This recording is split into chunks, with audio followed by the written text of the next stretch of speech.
আমার সামনে দাঁড়ানো এই লক্ষ ছাত্র জনতা প্রত্যেকেই আজ 24-এর গণঅভ্যুত্থান পরবর্তী একটি ইতিহাসের সাক্ষী। এই ইতিহাস রচনা করতে যাচ্ছে এই বাংলাদেশের তরুণ প্রজন্ম, যারা জুলাই গণঅভ্যুত্থানের নেতৃত্ব দিয়েছে। আমাদের সামনে উপস্থিত আছে আমাদের 24-এর গণঅভ্যুত্থানের অগ্রনায়কেরা, যারা জীবন বাজি রেখে লড়াই করেছে, যারা বারবার গুমের শিকার হয়েছে কিন্তু শেখ হাসিনার পদত্যাগের প্রশ্নে আপোষ করে নাই। আমাদের সামনে এখানে উপস্থিত আছেন আমাদের নেতা, গণতন্ত্রের ইমাম নাহিদ ইসলাম ভাই, যিনি ক্ষমতার মস্তক ছেড়ে এসে আবার জনতার কাতারে হাজির হয়েছেন। এই জনতা আজকে ভালোবাসা দিয়ে, সম্মান দিয়ে এই আজকে মানিক মিয়া এভিনিউতে উপস্থিত হয়ে আবারও নাহিদ ইসলামের নেতৃত্বকে গ্রহণ করে নিয়েছে। বাংলাদেশে 1971 সালের পর থেকে বাংলাদেশে ঐতিহাসিকভাবে আমরা বারবার প্রতারিত হয়েছি। আমরা ব্রিটিশদের থেকে মুক্তি লাভের পর 1947 সাল থেকে 1971 সাল পর্যন্ত 24টি বছর পাকিস্তানি শাসকদের শোষণে নির্যাতনের শিকার হয়েছি। আমাদের শহীদেরা, আমাদের 71-এর বীর সেনানীরা জীবন দিয়ে লড়াই করেছিল। 30 লক্ষ মা বোন জীবন দিয়েছিল শুধুমাত্র একটি স্বপ্নে, স্বাধীন বাংলাদেশ, স্বাধীনতার প্রশ্নে, গণতন্ত্রের প্রশ্নে তারা জীবন দিয়েছিল। কিন্তু কি দেখা গিয়েছিল? 72 থেকে 75 সালে এসেই এদেশের মানুষের উপর একটি দুঃশাসন চাপিয়ে দিয়েছিল শেখ মুজিব। রক্ষী বাহিনী গঠন করে এদেশের হাজারো মানুষকে হত্যা করেছে। তৎকালীন বিরোধী দলীয় নেতা সিরাজ শিকদারকে হত্যা করে সংসদে দাঁড়িয়ে বলেছিল, কোথায় আজ সিরাজ শিকদার? সেই ধাম্বিক শেখ মুজিবের পরিণতি আমরা দেখেছি। আমরা তার পরবর্তী সময়ে 77 থেকে আমরা তার পরবর্তী সময়ে 6টি বছর মেজর জিয়ার শাসনামল দেখেছি, যেটা বাংলাদেশের মানুষকে একটি পথের দিশা দিয়েছিল। কিন্তু তার পরবর্তী থেকে আবারও বাংলাদেশ পথ হারিয়েছে। স্বৈর শাসন, একদলীয় শাসন এবং প্রতিটি ইলেকশনের আগেই রক্তক্ষয়ী সংঘর্ষ এদেশের মানুষকে আবার জিম্মি করে তুলেছিল। বারবার 1990-এর গণঅভ্যুত্থানের পরে গণতন্ত্রের প্রশ্নে যে মীমাংসা হয়েছিল, সেই মীমাংসাকে উপেক্ষা করে প্রতিটি জাতীয় সংসদ নির্বাচনের আগে এদেশের মানুষ এক দল আরেক দলের মুখোমুখি দাঁড়িয়ে সংঘাতে লিপ্ত হতে বাধ্য হয়েছিল। 2007-8 সালের সেনা শাসনের পরে শেখ হাসিনা ভারতের সাথে এবং তৎকালীন মঈনুদ্দিন আহমেদের সাথে চুক্তি করে একটি পাতানো নির্বাচনের মধ্য দিয়ে বাংলাদেশে প্যাসিবাদী শাসন ব্যবস্থার ভিত্তিপ্রস্তর নির্মাণ করে। তারপর থেকে 16টি বছর এই দেশের তরুণরা, এই দেশের বৃদ্ধরা, এই দেশের যুবকরা শেখ হাসিনার নির্যাতনের কষাঘাতে নির্যাতিত হয়েছে। আমরা দেখেছি শেখ হাসিনার হিংসাত্মক মনোভাবের কারণে বেগম জিয়াকে কিভাবে দিনের পর দিন কারাগারে থাকতে হয়েছে। আমরা দেখেছি কিভাবে এদেশের বিরোধী দলীয় নেতা কর্মীদেরকে গুম খুন করা হয়েছে। আমরা দেখেছি শুধুমাত্র বিরোধী মত পোষণের কারণে এদেশের মানুষের উপর কেমন নির্যাতন চলে আসছে। তার পরবর্তীতে তারই ধারাবাহিকতায় বাংলাদেশের মানুষ এই মঞ্চে উপবিষ্ট তরুণদের নেতৃত্বকে মেনে নিয়ে শেখ হাসিনার বিরুদ্ধে রাজপথে নেমে একটি সফল গণঅভ্যুত্থান পরিচালনা করে। তার মধ্য দিয়ে শেখ হাসিনা সহ তার দুঃশাসনের সঙ্গীরা এদেশ থেকে পালিয়ে তাদের দাদাবাড়িতে আশ্রয় নিতে বাধ্য হয়। আমরা আজকে এই দেশবাসীর সামনে উপস্থিত হয়ে বলছি, আমরা আমাদের নতুন দলের পক্ষ থেকে কথা দিচ্ছি, আগামীর বাংলাদেশ গণতন্ত্রের বাংলাদেশ হবে। আগামীর বাংলাদেশে তরুণরা নেতৃত্ব দিয়ে চাঁদাবাজ দখলদার মুক্ত বাংলাদেশ কায়েম করবে। আগামীর বাংলাদেশে আর কোন নির্বাচনের আগে দলে দলে সংঘাত হয়ে প্রাণহানির ঘটনা তরুণরা ঘটতে দিবে না। আগামীর বাংলাদেশে সকল দলমত নির্বিশেষে একসাথে বসবাস করবে। আজকে যেমন আমাদের এখানে সারা দিয়ে বাংলাদেশের সকল রাজনৈতিক দল এখানে উপস্থিত হয়েছে, আগামীর বাংলাদেশ বিনির্মাণে আমাদের এই তরুণ প্রজন্মের নেতৃত্বে সকল রাজনৈতিক দলকে সাথে নিয়ে আগামীর বাংলাদেশ পুনর্গঠন করা হবে।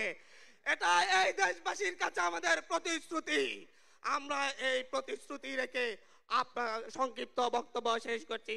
ধন্যবাদ। ইনকিলাব জিন্দাবাদ। প্রিয় উপস্থিতি, এই মুহূর্তে আপনাদের সামনে বক্তব্য রাখবেন আমাদের জুলাই বিপ্লবের শহীদ, 6 বছরের শহীদ, যার বয়স 6 বছর, তার নাম শহীদ জাবির। আমরা মঞ্চে আমন্ত্রণ জানাচ্ছি শহীদ জাবিরের বাবাকে তার বক্তব্য রাখার জন্য। বক্তব্য রাখার জন্য অনুরোধ করছি শহীদ জাবিরের বাবাকে।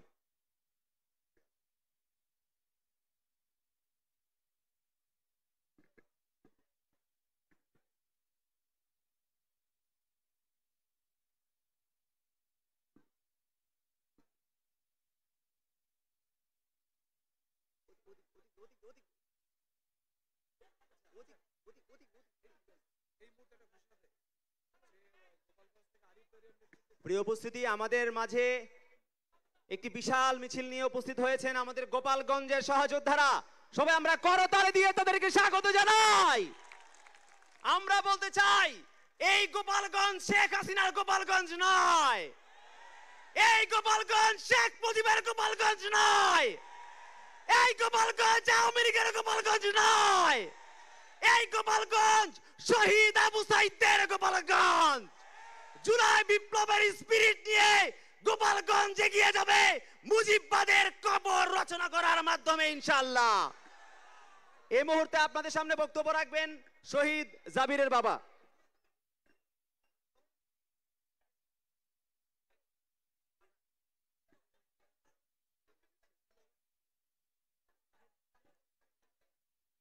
বিসমিল্লাহির রহমানির রহিম। প্রিয় সুধীবৃন্দ, আমার বাংলাদেশের জনগণ, আমার পরিচয় ঢাকা উত্তরাঞ্চলের সবচেয়ে ছোট যে শিশু 6 বছরের, সেই জাবির ইব্রাহিমের বাবা। আমার জাবির, এই শিশুটি বাংলাদেশে নিরাপত্তায় ছিল না। গত 15 বছর যেই ফেসিবাদ শেখ হাসিনা, আমি তাকে বলবো সিরিয়াল কিলার।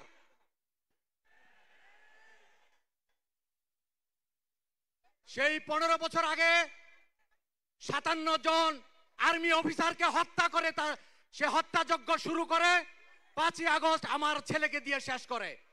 সুতরাং সে হলো সিরিয়াল কিলার। আমরা এই দেশে 1971 যেভাবে রক্তক্ষরণ হয়েছিল, সেই রক্তক্ষরণ আর চাই না। 90-এ রক্তক্ষরণ হয়েছিল, সেই রক্তক্ষরণ আর চাই না। এই 24-এ রক্তক্ষরণ হয়েছে, জুলাই বিপ্লবে যে রক্তক্ষরণ আমরা আর চাই না। সুতরাং এই দলের প্রতি আমার আকুণ্ঠ শ্রদ্ধা থাকবে, সাপোর্ট থাকবে, তারা যেন নতুন বাংলাদেশ উপহার দেয়।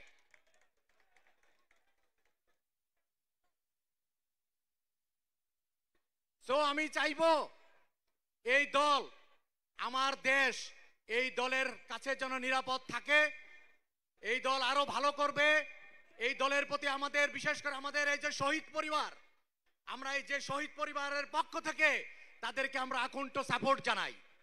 সবাইকে ধন্যবাদ জানিয়ে শেষ করছি। আসসালামু আলাইকুম। ধন্যবাদ। প্রিয় উপস্থিতি, অপেক্ষার পালা প্রায় শেষ হয়ে আসছে।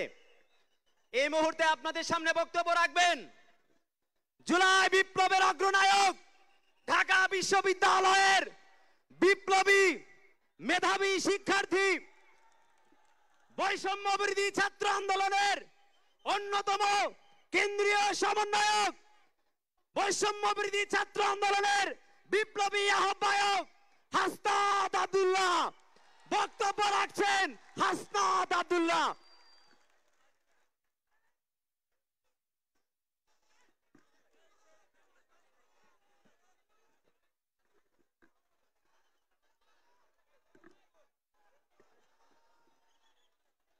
প্রিয় দেশবাসী,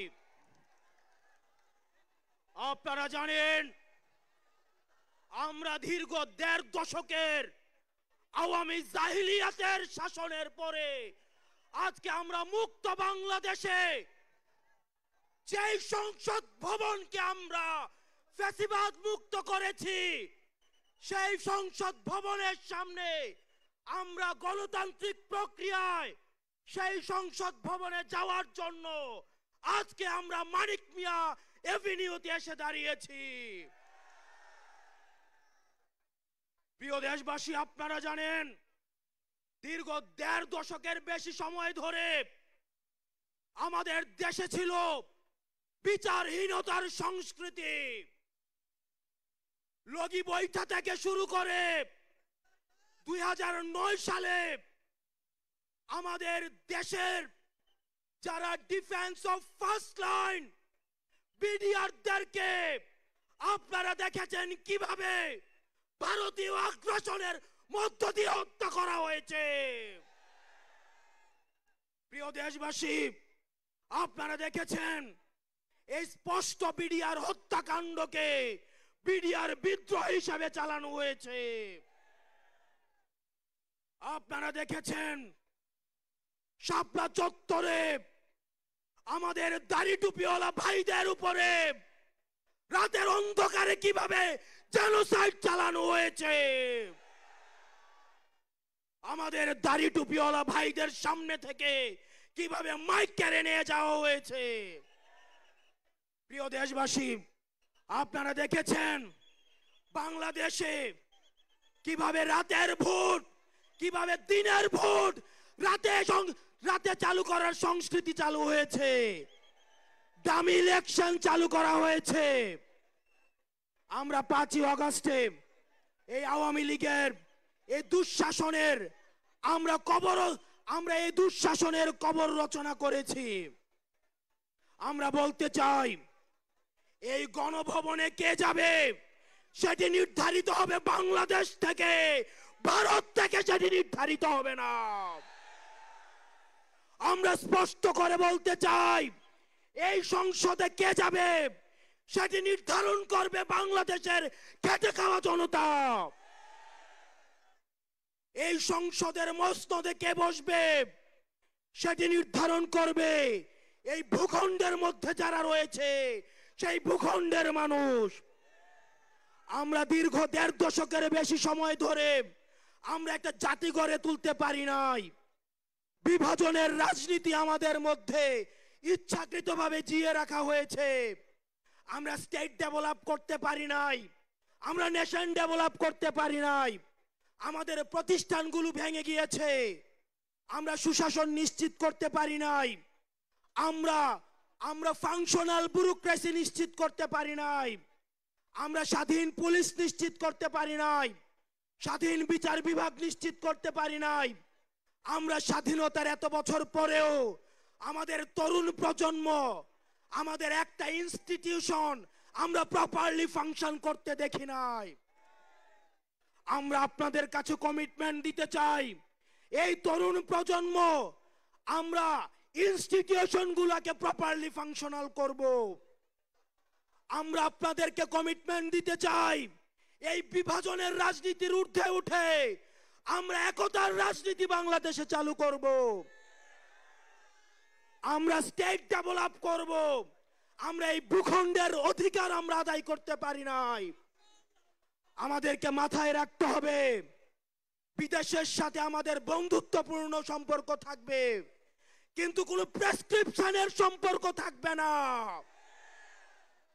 আমরা স্পষ্ট ভাষায় বলতে চাই আমাদের যখন একটা ছেলে রাস্তায় রক্ত দেওয়া শিখে গিয়েছে, আমাদেরকে কেউ রক্ত দেওয়া থেকে দমায় রাখতে পারবে না।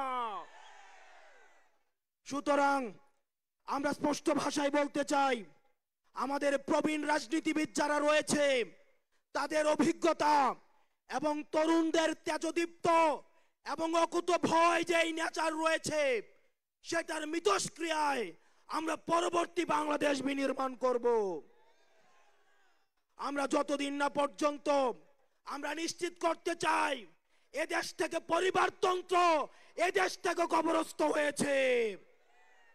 এদেশে কামারের ছেলে প্রধানমন্ত্রী হবে, কুমারের ছেলে প্রধানমন্ত্রী হবে।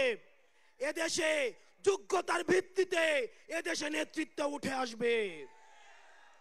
আমরা স্পষ্ট করতে চাই আমরা একটা সুন্দর বাংলাদেশ গড়তে চাই, যে বাংলাদেশে আমাদের মধ্যে কোনো ধরনের ভেদাভেদ থাকবে না।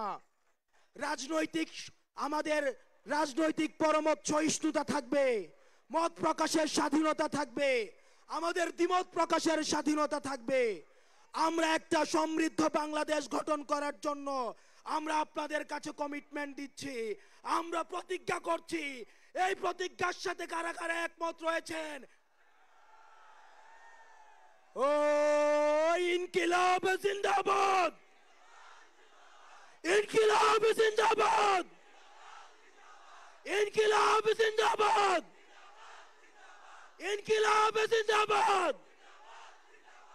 আপনাদের সাথে দেখা হবে আমাদের তরুণদের স্বপ্নের বাংলাদেশে। আসসালামু আলাইকুম ওয়া রাহমাতুল্লাহ। ধন্যবাদ জুলাই বিপ্লবের অগ্রনায়ক হাসনাত আব্দুল্লাহকে তার গুরুত্বপূর্ণ বক্তব্যের জন্য। প্রিয় উপস্থিতি, জুলাই গণ অভ্যুত্থানে অনেক ব্যক্তির নাম আমরা জানি, অনেক ব্যক্তির নাম আমরা জানি না। আমরা এই মুহূর্তে বক্তব্য রাখার জন্য অনুরোধ করছি এমন এক ব্যক্তি যিনি জুলাই বিপ্লবে অগ্রগণ্য ভূমিকা পালন করেছেন। হয়তো আমরা তাকে মিডিয়াতে দেখিনি, কিন্তু তিনি তার জায়গা থেকে জাতীয় নাগরিক কমিটির দায়িত্ব দায়বদ্ধতার জায়গা থেকে তিনি করে যাচ্ছেন। জাতীয় নাগরিক কমিটিকে সারা বাংলাদেশের 400-এরও অধিক উপজেলায় পৌঁছে দিয়েছেন যিনি। জুলাই গণ অভ্যুত্থানের সে অন্যতম ব্যক্তিত্ব মোহাম্মদ নাসির উদ্দিন পাটোয়ারি। বক্তব্য রাখার জন্য অনুরোধ করছি জাতীয় নাগরিক কমিটির সংগ্রামী আহ্বায়ক মোহাম্মদ নাসির উদ্দিন পাটোয়ারিকে।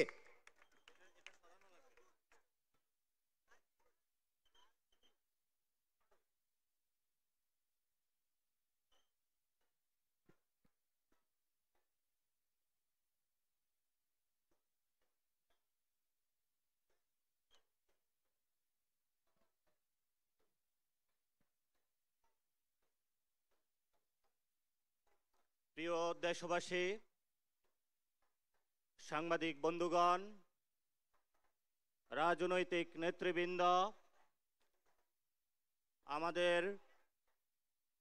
শ্রদ্ধেয় অগ্রিম ভালোবাসার অনুজ,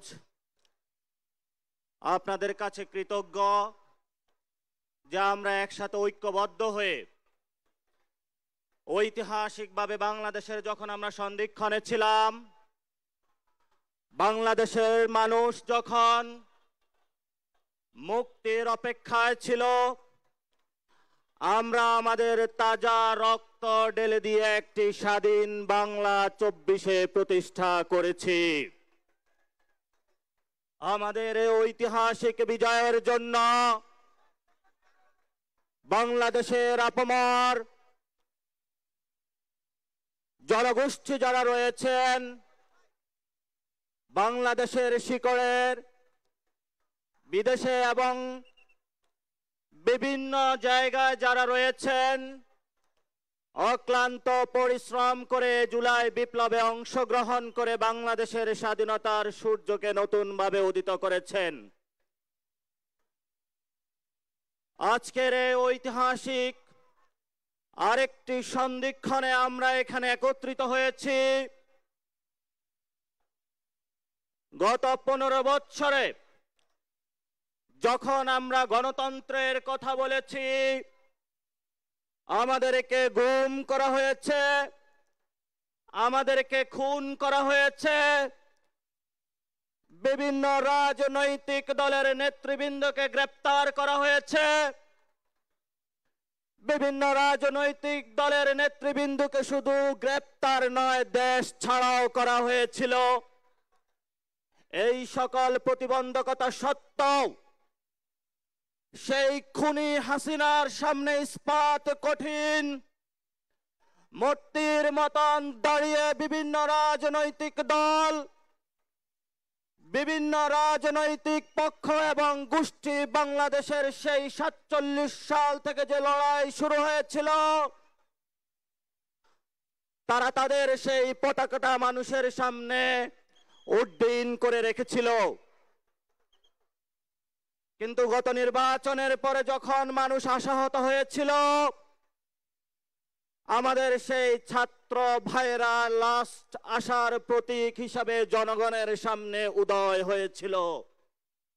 আমরা এই জন্য যে সকল রাজনৈতিক বৃন্দ, দল, পক্ষ, গোষ্ঠী গত 15 বছরে নির্যাতনের শিকার হয়েছেন, হামলার শিকার হয়েছেন, গণগ্রেপ্তারের শিকার হয়েছেন, দেশ ছাড়া হয়েছেন, জীবনের আর্থিক মূল্য খুঁয়েছেন, আমরা তাদেরকে আজকে এই মঞ্চ থেকে সংগ্রামী অভিনন্দন জানাচ্ছি। আজকে তারা এখানে আমাদের সেই বিকাল 3টাতে উপস্থিত হয়েছেন। আমরা যথাসময়ে উপস্থিত হতে পারিনি, ঢাকার মধ্যে প্রচন্ড জ্যাম। আমরা আপনাদের কাছে দুঃখ প্রকাশ করছি।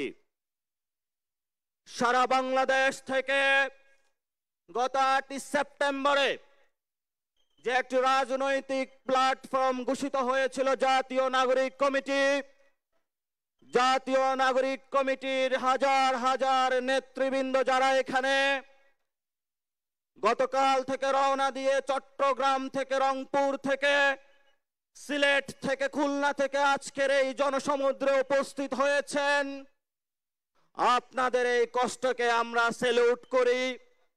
আপনাদেরকে আমরা কোনো টাকা পয়সা দিয়ে আনি নাই, আপনাদেরকে কোনো লোভে দেখিয়ে আজকে এই জনসমুদ্রে আমরা উপস্থিত করি নাই। কিন্তু আপনাদের সামনে আমরা একটি জিনিস দেখাতে সক্ষম হয়েছিলাম। সেই জিনিসটি হলো একটি নতুন বাংলাদেশের স্বপ্ন, নতুন বাংলাদেশের আশা, নতুন বাংলাদেশের জাগরণ। এই জাগরণে আজকে আপনারা ঐতিহাসিক পার্লামেন্টের সামনে উপস্থিত হয়েছেন, যেই পার্লামেন্টের সামনে থেকে ছাত্র জনতা ঐতিহাসিক 5 আগস্টে শেখ হাসিনা এবং তার দোসরদেরকে এই দেশ থেকে পালাতে বাধ্য করেছিল। আমরা আজকে সেই ঐতিহাসিক একটি সময়ে এসে সে একই পার্লামেন্টের সামনে একটি রাজনৈতিক দলের ঘোষণার ধার প্রান্তে উপনীত হয়েছে। কেন এই ঐতিহাসিক ধার প্রান্তে উপনীত হয়েছি আমরা? কারণ গত 53 বছরে যে রাজনৈতিক ইনস্টিটিউশন গুলা রয়েছিল, স্টেটের ইনস্টিটিউশন গুলা রয়েছিল, কোন সিস্টেম কাজ করছে না বর্তমানে। এমত অবস্থায় ছাত্র তরুণদের একটি রাজনৈতিক বাংলাদেশের অপরিহার্য বিষয় হয়ে দাঁড়িয়েছে। এখানে আমাদের অগ্রজ যারা রয়েছেন, বিভিন্ন দলের নেতৃবৃন্দ, আপনারা জানেন এই বাচ্চাগুলা যখন রাজপথে রক্ত দিয়েছিল, 72 সালের সেই সংবিধান বাচ্চাগুলার রক্ত বা জান কোরবানিকে কোনোভাবে ফেরাতে পারে নাই। এই মানুষগুলো যখন রাজপথে রক্ত দিয়েছিল, বাংলাদেশের যে সিস্টেমগুলো রয়েছে সেই আমাদের ভাইদের বুকের উপর পুলিশের গুলিতে জঞ্জার হয়েছিল তাদের বুকগুলো। এমন কোন রাষ্ট্রীয় প্রতিষ্ঠান বাংলাদেশের বাকি ছিল না যে একটি প্রতিষ্ঠান আমাদেরকে ভাইদেরকে রক্ষা করতে পেরেছিল।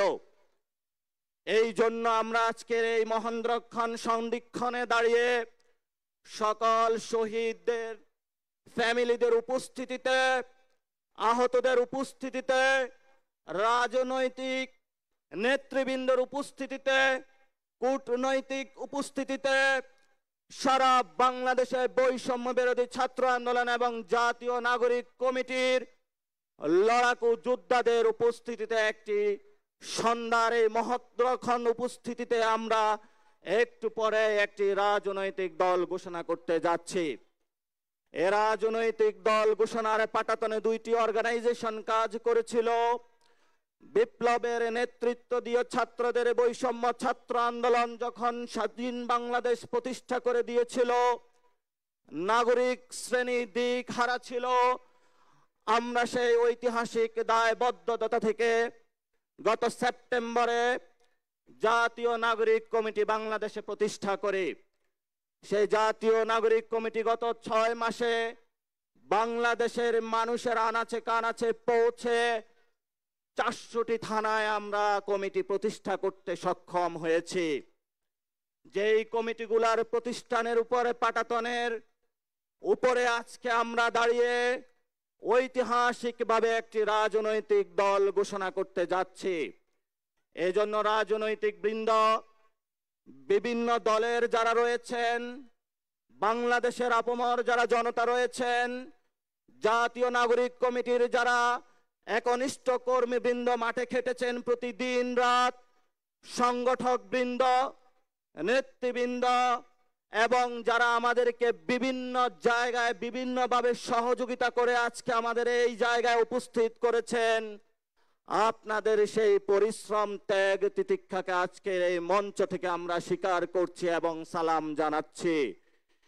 ইনশাআল্লাহ আগামী রাজনৈতিক দলে জাতীয় নাগরিক কমিটির প্রত্যেকটি নেতা কর্মীর যে অভূতপূর্ব ত্যাগ তিতিক্ষা রয়েছে আমরা যথেষ্টভাবে মূল্যায়িত করতে সক্ষম হবে ইনশাআল্লাহ। এবং যে সকল আমাদের ভবিষ্যৎ নেতৃবৃন্দ রয়েছেন বিভিন্ন দেশের আনাচে কানাচে, এই জাতীয় নাগরিক কমিটির যারা আমাদের খেটে খাওয়া মানুষ, পাড়ায় মহল্লায় যারা কমিটি গুছিয়েছেন, আপনাদের কাছে আমরা তাদেরকে আমানত রেখে যাচ্ছি। এই মানুষগুলো বাংলাদেশের একটি ঐতিহাসিক পাটাতন সৃষ্টি করেছেন। আপনারা এই মানুষগুলোকে দেখে রাখবেন। এই মানুষগুলো একটি শূন্য থেকে জীবনের পরিশ্রম দিয়ে আজকের এই পর্যন্ত এসেছে। সাথে সাথে ছাত্রদের যে নেতৃত্বে যে দলটি আসবে, ছাত্র ভাইদের উপরে কর্তব্য রয়েছে, যারা আপনাদেরকে সাপোর্টে এসে দাঁড়িয়েছে জাতীয় নাগরিক কমিটির নেতৃবৃন্দ এবং কর্মীবৃন্দ, আপনারা তাদের সেই ত্যাগ তিতিক্ষার মূল্যায়নের জায়গায় থাকবেন। এবং যখন দল সৃষ্টি হবে আমরা যাতে আর কোনো ভেদাভেদ না দেখি, ঐক্যবদ্ধভাবে বৈষম্য বিরোধী ছাত্র আন্দোলন এবং জাতীয় নাগরিক কমিটির যারা রয়েছেন কাঁধে কাঁধ মিলিয়ে আপনারা যুদ্ধ করবেন। এই দাবি রেখেই আজকের এই ঐতিহাসিক মঞ্চে আমি আমার বক্তব্য শেষ করছি। পরিশেষে যারা বাংলাদেশের আনাচে কানাচে থেকে আজকের এখানে উপস্থিত হয়েছেন আপনাদের কাছে কৃতজ্ঞ। ইন্টারন্যাশনাল যে অর্গানাইজেশনগুলো আমাদেরকে এই বিপ্লবে সহযোগিতা করেছিল তাদের কাছে কৃতজ্ঞ। বাংলাদেশের যে সভরেন্টি ফোর্স এই গণ অভ্যুত্থানে সাপোর্ট দিয়েছিল তাদের কাছে কৃতজ্ঞ। বিভিন্ন রাজনৈতিক দল যারা এই গণ অভ্যুত্থানে তাদের ইস্পাত প্রাচীরের ন্যায় দাঁড় করিয়েছিলেন, গণগ্রেপ্তার হয়েছিলেন, তাদের কাছে কৃতজ্ঞ। এবং বাংলাদেশের 18 কোটি মানুষ পুরো বিশ্ববাসীর কাছে আমরা আমাদের পক্ষ থেকে কৃতজ্ঞ জ্ঞাপন করছি। এবং আমরা আমাদের সামনের লড়াইয়ে আপনাদের অবদান ইনশাআল্লাহ স্বীকার করব। ইনকিলাব জিন্দাবাদ, বাংলাদেশ জিন্দাবাদ। প্রিয় উপস্থিতি, আমাদের মাঝে এসে উপস্থিত হয়েছেন জাতীয় নাগরিক কমিটির বিপ্লবী সদস্য সচিব আক্তার হোসেন। প্রিয় উপস্থিতি, এই মুহূর্তে আপনাদের সামনে বক্তব্য রাখবেন জাতীয় নাগরিক কমিটির মুখপাত্র সামান্তা শারমিন। বক্তব্য রাখছেন সামান্তা শারমিন।